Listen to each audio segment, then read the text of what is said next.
Hello everyone and welcome to my General Hospital Today channel. I hope everyone is having a wonderful day.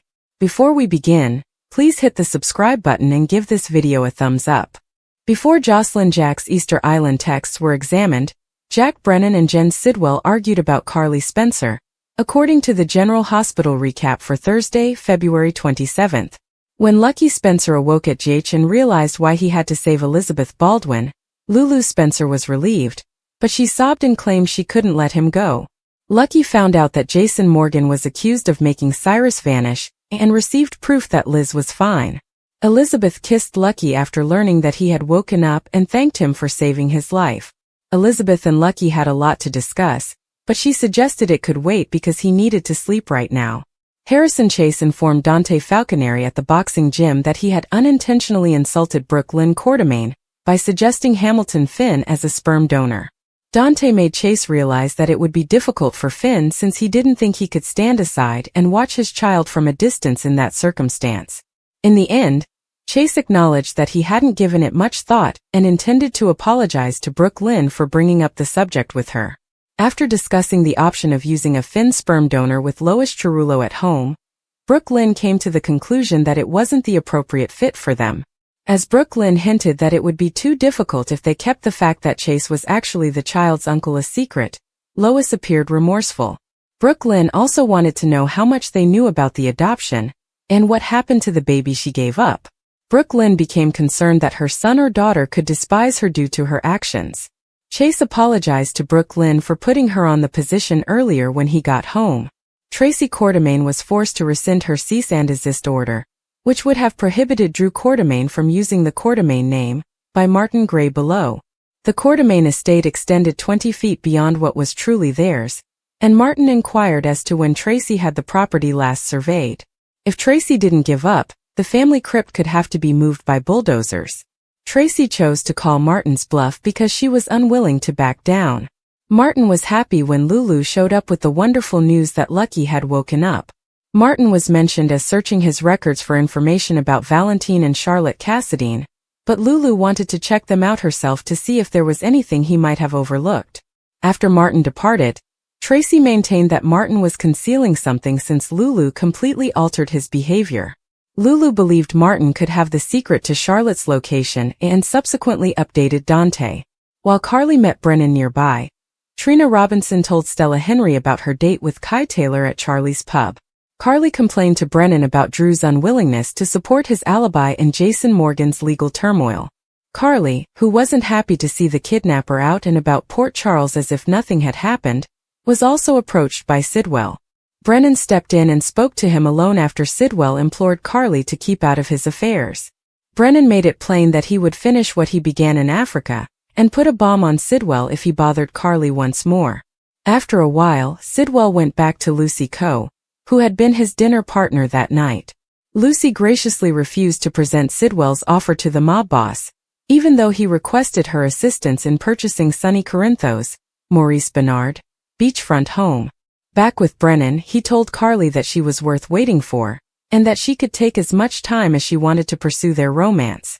Since they had both gotten SMS on Jocelyn's last-minute trip to Easter Island, Trina stopped by to talk to Carly.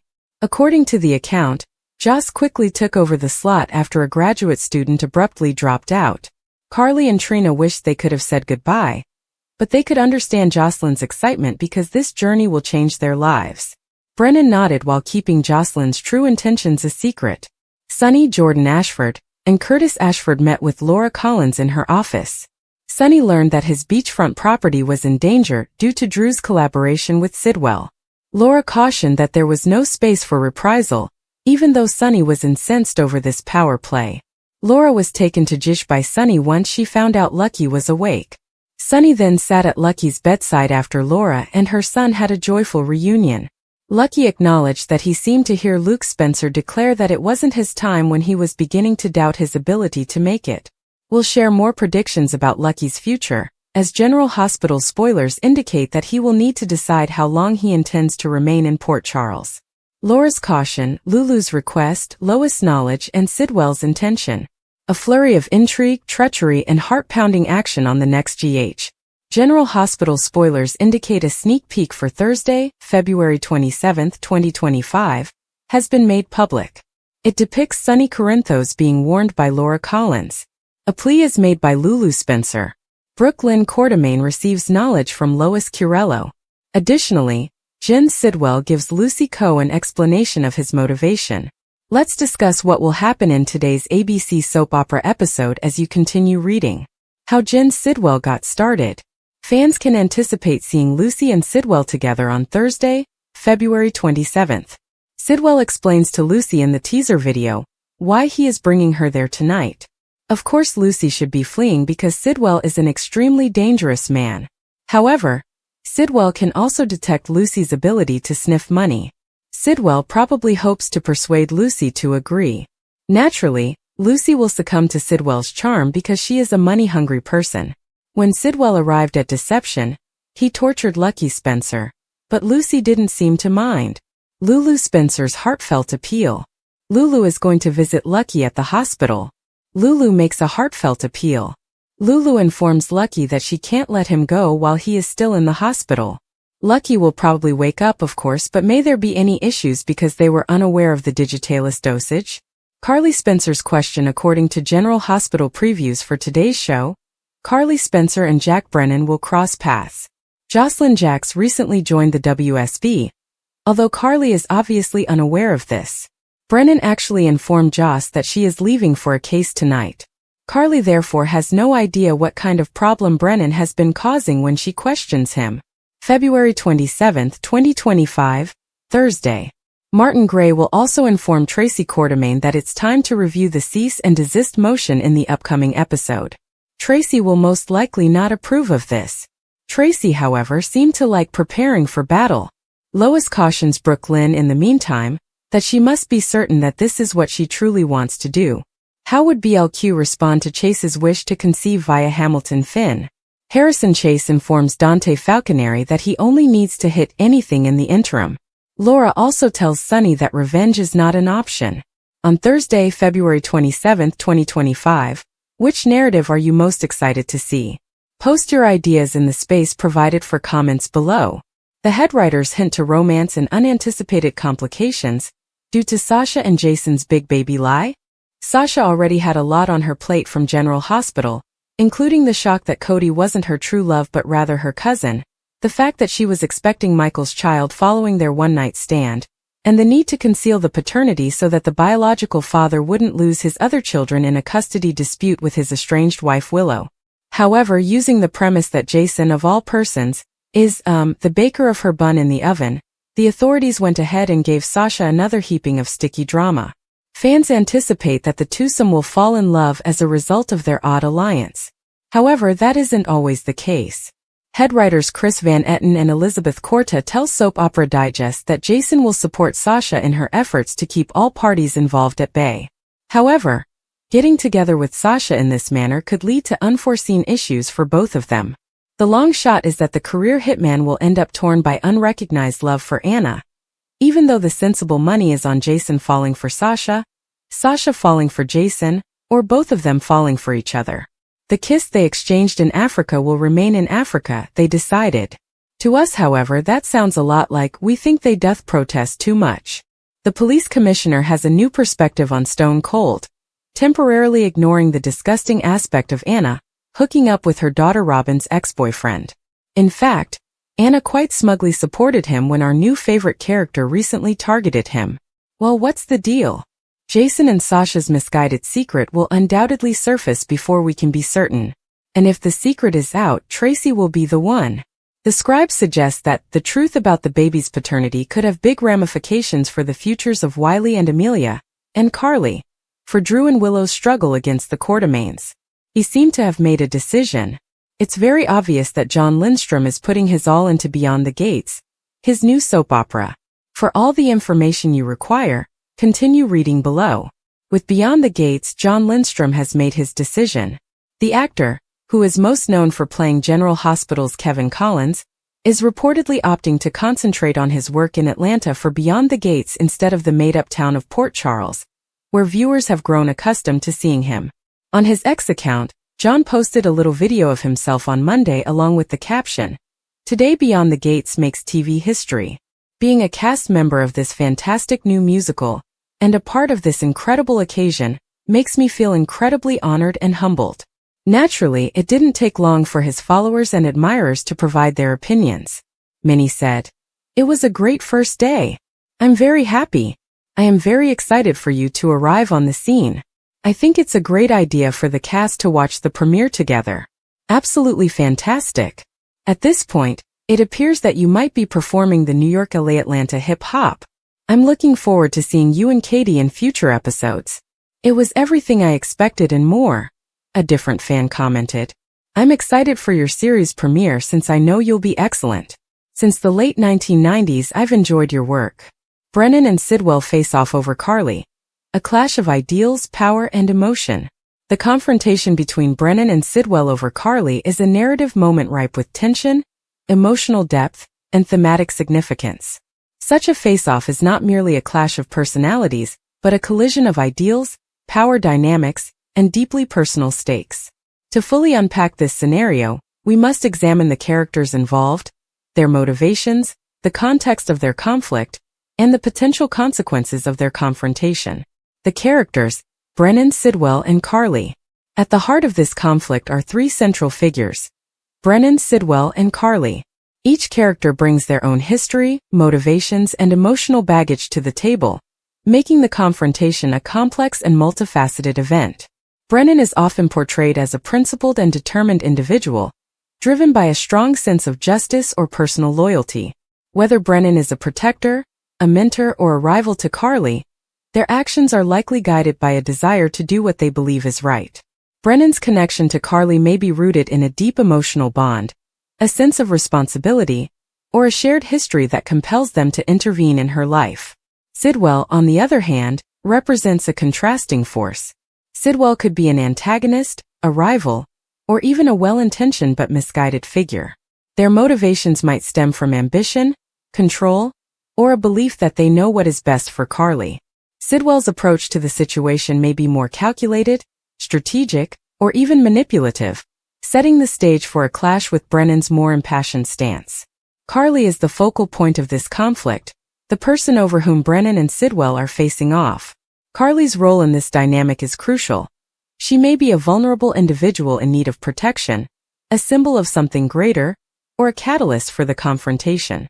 Her agency, desires, and perspective will significantly influence the outcome of the face-off.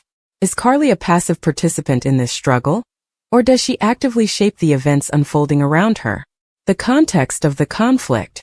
The confrontation between Brennan and Sidwell over Carly does not occur in a vacuum. It is the culmination of a series of events, relationships, and tensions that have been building over time. Understanding the context is essential to appreciating the stakes and significance of this moment. Perhaps Carly is caught in the middle of a power struggle between Brennan and Sidwell, with each seeking to influence her decisions or control her future. Alternatively, Carly may represent something symbolic, a cause, a legacy, or a moral principle that both Brennan and Sidwell are fighting to uphold or exploit. The context could also involve personal histories, such as past betrayals, unresolved conflicts, or shared experiences that have shaped the relationships between these characters. For example, if Brennan has been a longtime protector of Carly, their confrontation with Sidwell may stem from a perceived threat to her well-being. Conversely, if Sidwell believes that Carly's potential is being stifled by Brennan's influence, the face-off could be framed as a battle for her autonomy and future. The context will determine whether the conflict is driven by personal vendettas, ideological differences, or a combination of both. Themes at play. The face-off between Brennan and Sidwell over Carly is rich with thematic potential. Several key themes are likely to emerge from this confrontation, each adding depth and complexity to the narrative. 1. Power and control. At its core, this conflict is about who has the right to influence Carly's life. Brennan and Sidwell may each believe that they are acting in her best interests, but their actions could also reflect a desire to assert control or dominance. The struggle over Carly becomes a microcosm of larger power dynamics, whether they are personal, political, or societal. 2. Loyalty and betrayal. The confrontation may test the boundaries of loyalty and trust. Brennan's actions could be driven by a deep sense of loyalty to Carly, while Sidwell's motives might be questioned. Alternatively, Carly herself may feel torn between her loyalty to Brennan and the promises or pressures exerted by Sidwell. Betrayal, whether real or perceived, could be a central theme, adding emotional weight to the conflict. 3. Autonomy and agency. Carly's role in the face-off raises important questions about autonomy and agency. Is she an active participant in the conflict, or is she being treated as a pawn in a larger game?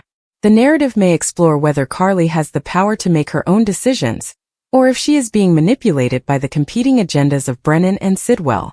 4. Idealism versus pragmatism. Brennan and Sidwell may represent opposing approaches to achieving their goals.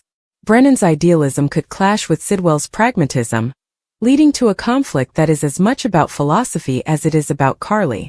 This theme invites the audience to consider which approach is more justified or effective in the given context.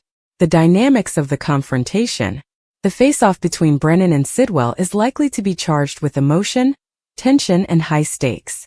The dynamics of their interaction will depend on their personalities, the nature of their relationship, and the context of the conflict. 1. Verbal sparring. The confrontation may begin with a war of words, as Brennan and Sidwell articulate their positions and challenge each other's motives. This verbal sparring could reveal hidden truths, expose vulnerabilities, and escalate the tension between them. The dialogue in this scene would be crucial, as it would convey the depth of their conflict and the complexity of their characters. 2. Physical confrontation. Depending on the tone and genre of the narrative, the face-off could escalate into a physical confrontation. A fight between Brennan and Sidwell would heighten the drama and underscore the high stakes of their conflict. The physicality of the scene could also serve as a metaphor for their ideological or emotional struggle. 3. Emotional intensity. Regardless of whether the confrontation is verbal or physical, it will undoubtedly be emotionally charged. Brennan's passion and Sidwell's determination could create a palpable sense of urgency and tension. Carly's reactions, whether she intervenes, pleads, or withdraws, would add another layer of emotional complexity to the scene. Potential outcomes and consequences. The outcome of the face-off between Brennan and Sidwell over Carly will have far-reaching consequences for all three characters and the broader narrative. Several potential outcomes could emerge from this confrontation, each with its own implications. 1. Brennan prevails. If Brennan succeeds in protecting Carly or asserting their influence, the narrative may reaffirm themes of loyalty, justice, or idealism. However, this outcome could also come at a cost, such as strained relationships, unintended consequences, or the revelation of hidden truths. 2. Sidwell triumphs. Should Sidwell emerge victorious, the story may take a darker or more complex turn. Carly's future could be shaped by Sidwell's ambitions or manipulations, leading to new conflicts and challenges. This outcome might also force Brennan to reevaluate their approach and motivations. 3. Carly takes control. A third possibility is that Carly herself becomes the deciding factor in the confrontation. By asserting her autonomy and making a decisive choice, Carly could shift the balance of power and redefine her relationships with both Brennan and Sidwell. This outcome would emphasize themes of agency and self-determination. 4. A stalemate or compromise. The face-off could also result in a stalemate or an uneasy compromise, leaving the conflict unresolved and setting the stage for future developments. This outcome would maintain tension and uncertainty, keeping the audience engaged and invested in the narrative. Broader implications. The confrontation between Brennan and Sidwell over Carly is not just a pivotal moment for the characters involved. It also has broader implications for the story as a whole. This conflict could serve as a turning point, driving the plot forward and deepening the audience's understanding of the characters and themes. For example, the face-off might reveal hidden aspects of the characters' personalities or histories, shedding new light on their motivations and relationships. It could also introduce new conflicts or alliances, reshaping the dynamics of the narrative. Additionally, the confrontation might serve as a commentary on larger issues, such as power, morality, or the nature of human relationships. Conclusion. The face-off between Brennan and Sidwell over Carly is a narrative moment brimming with potential. It is a clash of ideals, emotions, and power dynamics that can reveal the depths of the characters involved and propel the story in new and unexpected directions. By exploring the motivations, context, themes, and potential outcomes of this confrontation, we gain a deeper appreciation for its significance and impact. Ultimately, the confrontation is not just about Brennan and Sidwell or even Carly. It is about the universal struggles of loyalty, autonomy, and the pursuit of what we believe to be right. Whether the outcome is triumphant, tragic, or ambiguous, the face-off will leave a lasting impression on the characters and the audience alike, cementing its place as a defining moment in the narrative. Laura's warning, Lulu's plea, Lois' wisdom, Sidwell's motive. In a small picturesque town nestled between rolling hills and a dense forest, life moved at a pace that seemed almost untouched by the chaos of the modern world. The townspeople knew each other by name, and secrets were rare in a place where everyone's business was everyone's business.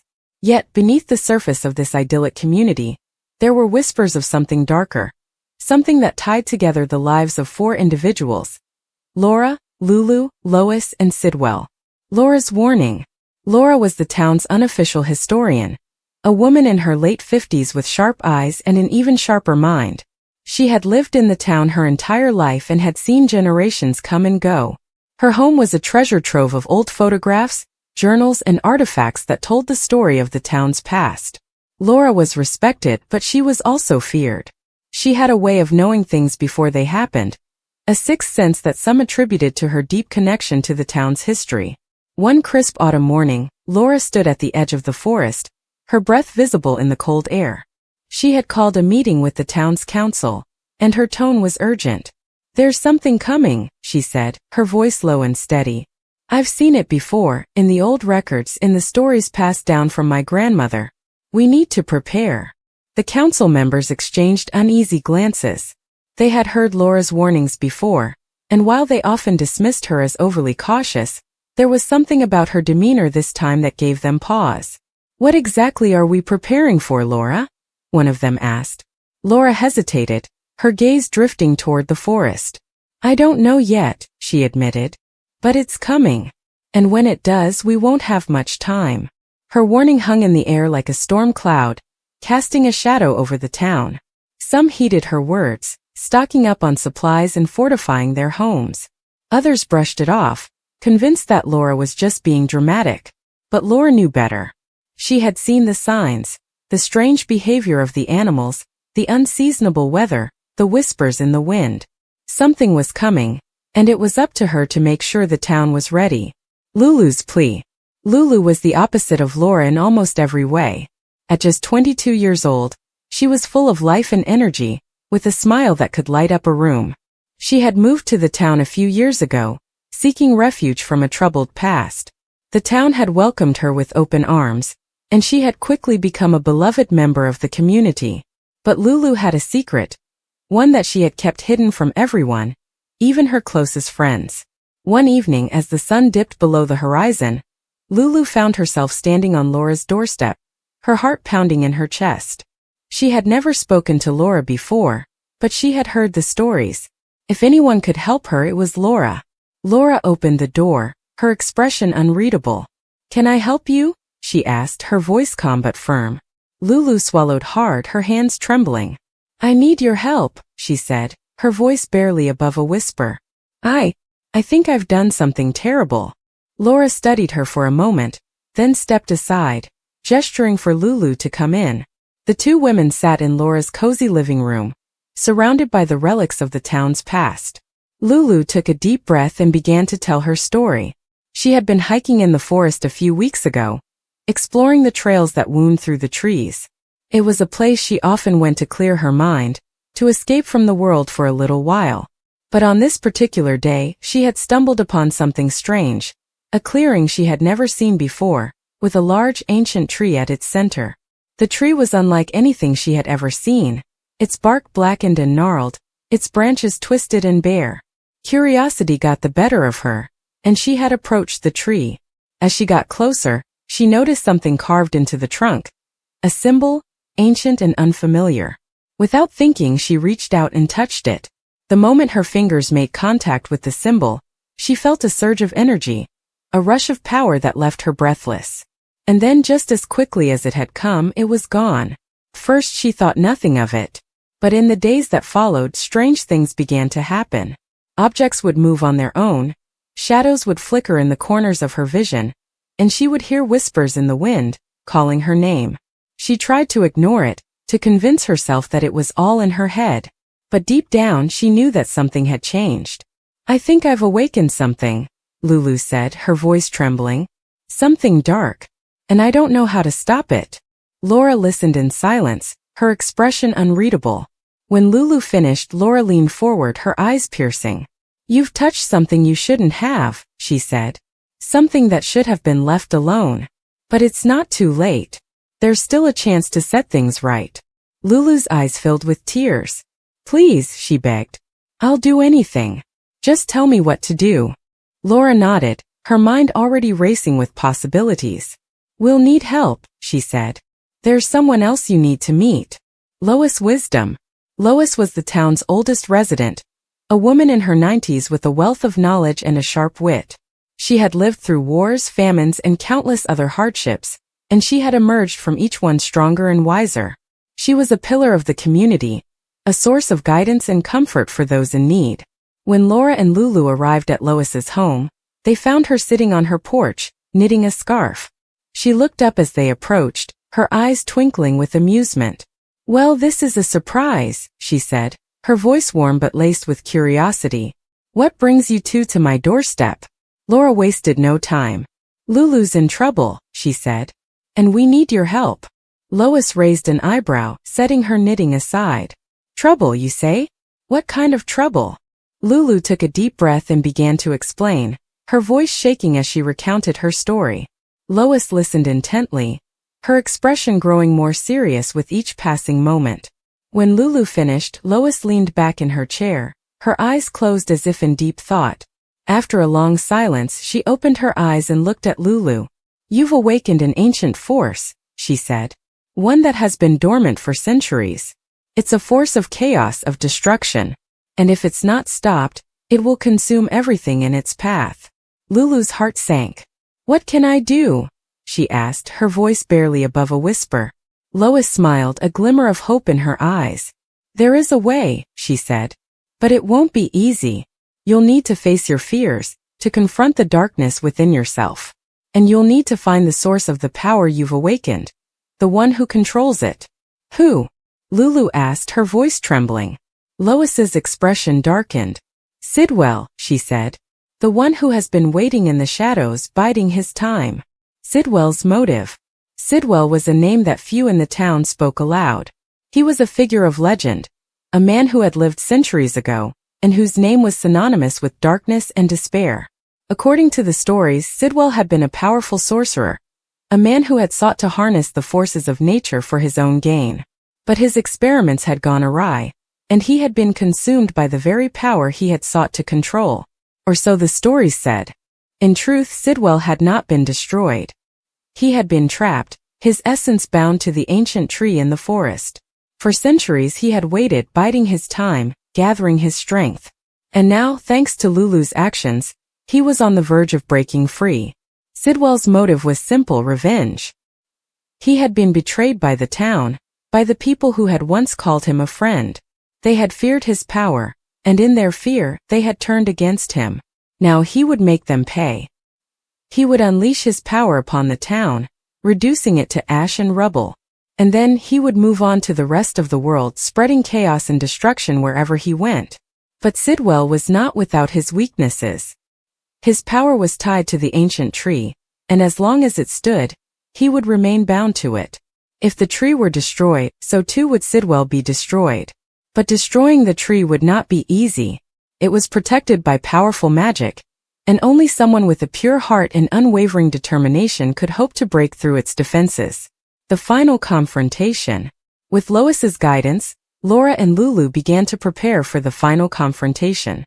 They gathered the tools they would need: an ancient dagger, a vial of holy water, and a talisman that had been passed down through generations. They also sought out the help of the townspeople, rallying them to their cause. Some were hesitant, still skeptical of Laura's warnings. But others, inspired by Lulu's courage and Lois's wisdom, joined them without question. As they made their way to the forest, The air grew thick with tension. The trees seemed to close in around them, their branches twisting and turning like grasping hands. The whispers grew louder, more insistent, as if the forest itself was trying to drive them away. But they pressed on, their determination unwavering. When they reached the clearing, they found Sidwell waiting for them. He stood at the base of the ancient tree, his form flickering like a shadow in the dim light.